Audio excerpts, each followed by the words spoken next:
بسم اللہ الرحمن الرحیم۔ السلام علیکم ورحمۃ اللہ وبرکاتہ۔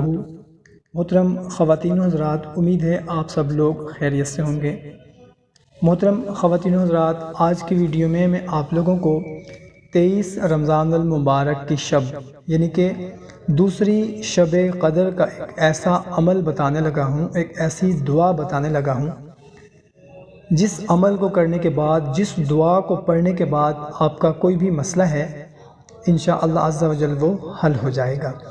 ہمیں بہت سی بہنیں، ہمیں بہت سے بھائی میسیجز کرتے ہیں، کسی کا شادی کا مسئلہ ہے، کسی کا رزق کا مسئلہ ہے، کسی کا کاروبار کا مسئلہ ہے، کسی کا قرض کا مسئلہ ہے، کسی کے گھر میں بیماری نے گھر کر لیا ہے۔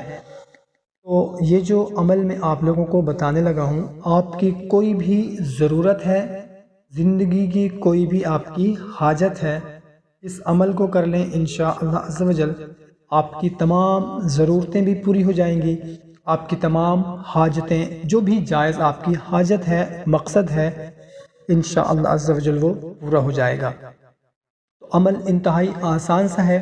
بتانے سے پہلے آپ سے گزارش ہے کہ اگر چینل کو سبسکرائب نہیں کیا ہوا تو چینل کو سبسکرائب کر لیں، ویڈیو کو ابھی لائک کر دیں، اور اس بابرکت رات میں اگر آپ کا کوئی مسئلہ ہے، کوئی پریشانی ہے جس کے لیے آپ دعا کروانا چاہتے ہیں، خصوصی دعا میں اپنا نام شامل کروانے کے لیے اپنا نام لکھ دیں۔ اگر اپنا نام نہیں لکھنا چاہتے تو کوئی سا بھی کومنٹ کر دیں، انشاءاللہ لکھ دیں، یا جزاک اللہ لکھ دیں، یا ماشاءاللہ لکھ دیں، یا اللہ تعالیٰ کا کوئی بھی اسم لکھ دیں، اور اس بابرکت رات میں، شب قدر کی رات میں آپ کا نام خصوصی دعا میں شامل کر لیا جائے گا۔ جزاک اللہ۔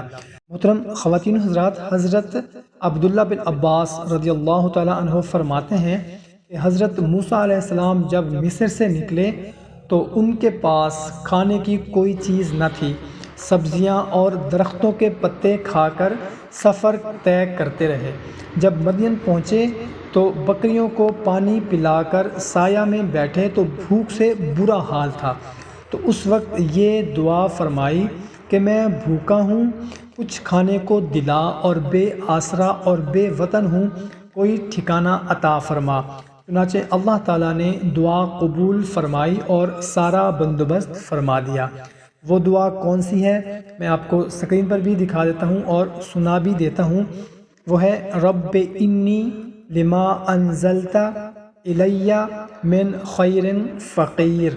اے میرے رب، اس وقت جو نعمت تو مجھ پر اتارے میں اس کا محتاج ہوں۔ تو محترم سامعین کرام، 23 رمضان المبارک کی شب قدر کی رات میں آپ نے اس دعا کی کم از کم ایک تسبیح اول و آخر درود شریف کے ساتھ لازمی پڑھنی ہے، اور رو رو کر گڑ گڑا کر آپ نے اللہ کے حضور دعا کرنی ہے انشاءاللہ عز و جل۔ جتنی بھی سخت سے سخت آپ کی حاجت ہوگی، آپ کی مراد ہوگی، کوئی مقصد ہوگا، انشاءاللہ عز و جل وہ پورا ہو جائے گا، اور اگر کوئی پریشانی ہوگی تو انشاءاللہ عز و جل وہ دور ہو جائے گی۔ محترم سامعین، خود بھی اس عمل کو کریں اور اپنے دوست احباب کے ساتھ بھی لازمی اس کو شیئر کر دیں۔ جزاک اللہ۔